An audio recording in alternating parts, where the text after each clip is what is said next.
Halo teman-teman, selamat datang di sumber artikel.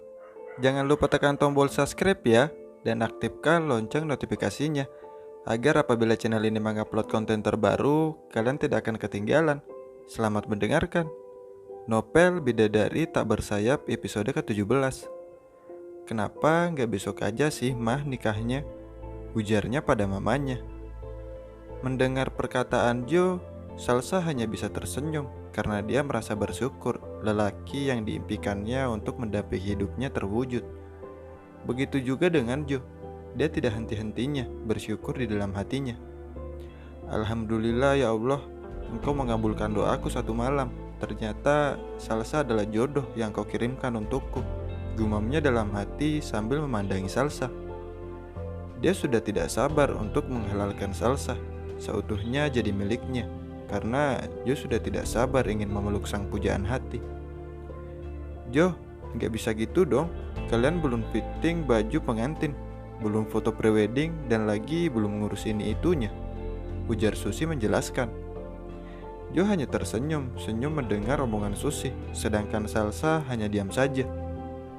Setelah selesai makan siang, Susi dan Anton bergegas mau pulang.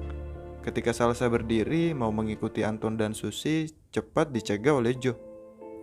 "Mah, Pah, Salsa biar Jo yang nganter pulang," katanya. "Oh ya udah, yang benar ya nganternya," kata Susi. "Oh, siap Kanjeng Mama," canda Jo sambil menghormat kepada Susi. "Awas kalau terjadi sesuatu pada calon menantu Mama," kata Susi. "Siap Kanjeng Mama," katanya lagi sambil tersenyum. Salsa kembali duduk dan memandangi kedua suami istri itu keluar. "Sayang," panggil Jo pada Salsa. Salsa kaget dipanggil Jo sayang. Kemudian dia menoleh ke arah Jo. "Ya Mas," kata Salsa gugup karena dipanggil sayang.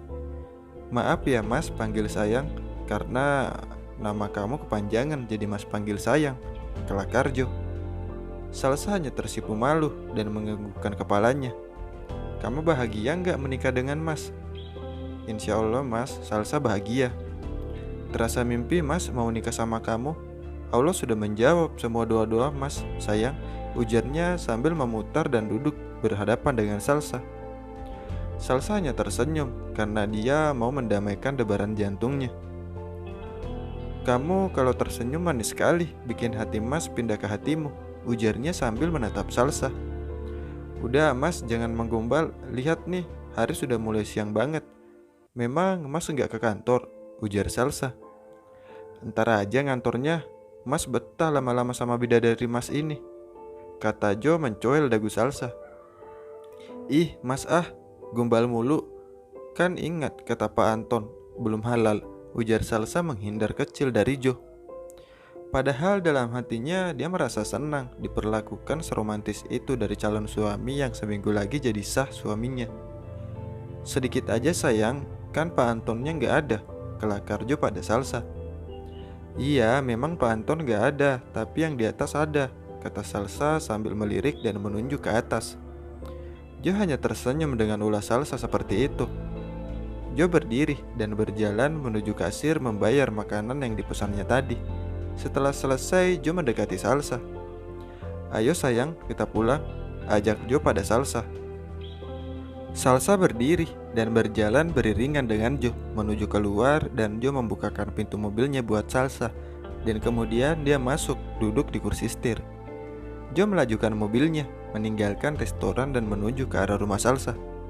"Sayang, kamu langsung pulang atau mau kemana?" tanya Jo pada Salsa.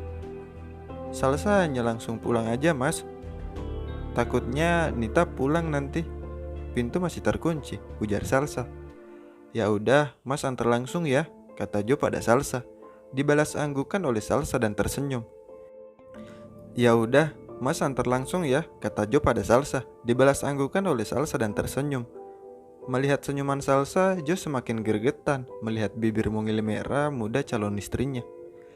"Tahan Jo, seminggu lagi bibir itu akan jadi milikmu," gumamnya dalam hati sambil tersenyum. "Kenapa Mas kok senyum sendiri?" tegur Salsa. Jo gelagapan, namun dia menguasai kegugupannya. "Gak apa-apa kok, senyum bahagia aja karena kamu bentar lagi jadi milikku Mas." ujarnya santai. Salsa tersenyum. Lagi-lagi dia gemes dengan senyum Salsa. Setelah sampai di halaman rumah Salsa, Salsa turun dan Joe ikut pun turun. "Mas nggak mampir?" tanya Salsa pada Joe. "Enggak sayang, Mas mau kembali lagi ke kantor karena ada kerjaan sedikit," katanya sambil memandang Salsa. "Masuklah, kalau kamu udah masuk Mas akan berangkat," ucapnya pada Salsa. "Hati-hati ya Mas." "Assalamualaikum," ucap Salsa. "Waalaikumsalam," jawab Joe. Salsa berjalan masuk ke dalam rumahnya. Joe memandangi Salsa sampai masuk ke rumah.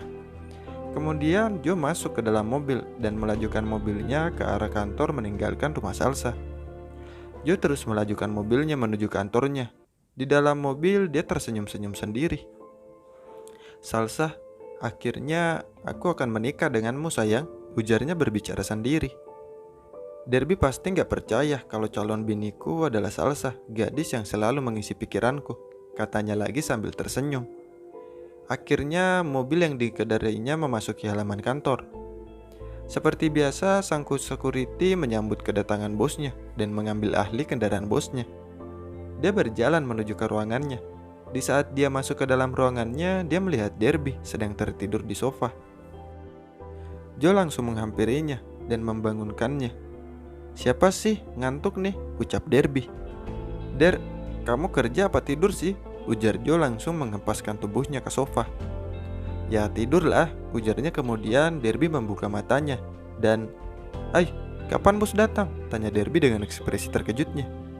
Joe memandangi Derby dan tidak menjawab pertanyaannya. Derby menggosok-gosok matanya dan mendekati Joe yang sedang menatapnya. "Kapan datang bos?" ucapnya dengan ekspresi lucunya. Melihat itu, Joe tersenyum dan langsung memeluk Derby sahabatnya. "Ah, bos, jangan jeruk makan jeruk dong bos," kata Derby karena kaget dipeluk Joe. Joe melepaskan pelukannya. Derby keheranan melihat sikap bosnya. "Ada apa sih, bos? Kenapa sikapmu berubah gini setelah kamu ketemu dengan calon bini?" ujar Derby menoleh ke arah Joe. Joe hanya tersenyum. Dia melirik ke arah Derby. "Joe, lama-lama aku jadi takut loh, Joe, kalau sikap kamu kayak gini," lanjut Derby menggeser duduknya menjauh dari Joe. Melihat Derby menjauh, Joe tersenyum dan menggeser duduknya mendekati Derby. Dengan cepat, Derby berdiri dan berlari menuju Joe pintu keluar ruangan Joe. Joe tertawa keras melihat Derby pergi meninggalkannya. Di rumah, Susi dan Antong sedang sibuk duduk di teras belakang. "Pak, kalau Joe dengan Salsa menikah, keluarga Salsa harus tahu dong, Pak." "Keluarganya yang mana, Mah? Kan keluarganya nggak ada yang peduli padanya." "Iya juga ya, Pak. Tapi ada satu saudara laki-laki Yanti yang baik padanya waktu dulu. Kalau nggak salah namanya Budi, pamannya Salsa." Anton menoleh ke arah istrinya. "Memang Mama tahu di mana Budi tinggal?" Dulu Yanti pernah bilang kakaknya itu pergi meninggalkan rumah saat Yanti SMA karena menikah tanpa direstuinya juga.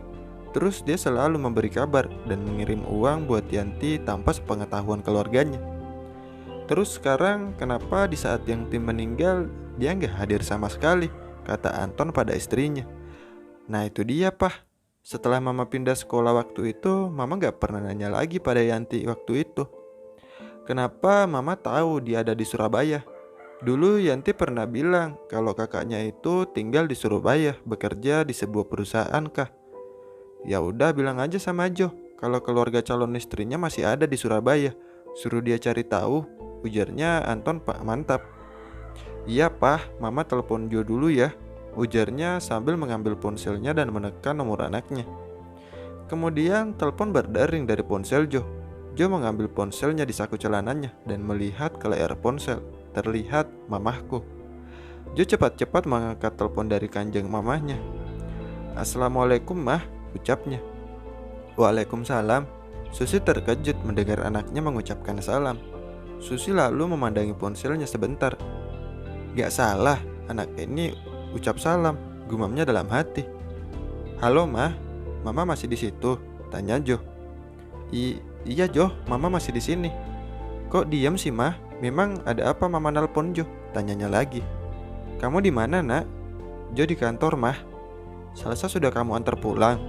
Iya mah, sudah. Begini Jo, sebentar lagi kan kamu mau menikah dengan Salsa. Nah, Salsa itu nggak ada walinya karena orang tuanya sudah meninggal. Sedangkan dia punya saudara perempuan saja, bukan laki-laki. Jadi kamu tolong cari tahu pamannya ya yang bernama Budi. Setahu mama dia berada di Surabaya. Terakhir kali almarhum Bunda Salsa bilang kalau saudara laki-lakinya ada di Surabaya dan bekerja di sebuah perusahaan kah? Ujar Susi panjang lebar. Jo menganggukkan kepalanya mendengar cerita mamahnya. Iya maah, nanti Jo kerahkan orang suruhan Jo untuk mencari tahu pamannya Salsa ya. Harus cepet loh Jo, kalau nggak ketemu nggak jadi nikah loh kamunya. Ujar mamahnya tersenyum. Ah, mama itu sama aja ngedoain anaknya, ujar Jo. Hehe, enggak sayang, mama itu selalu mendoakan yang terbaik buat kamu, ujar Susi tersenyum. Amin, gitu dong mah, ujar Jo senang. Ya udah, mama tunggu kabar selanjutnya ya Jo, ujar Susi lagi. Iya mah, ujarnya sambil mematikan ponselnya, kemudian dia menekan nomor ponsel Derby.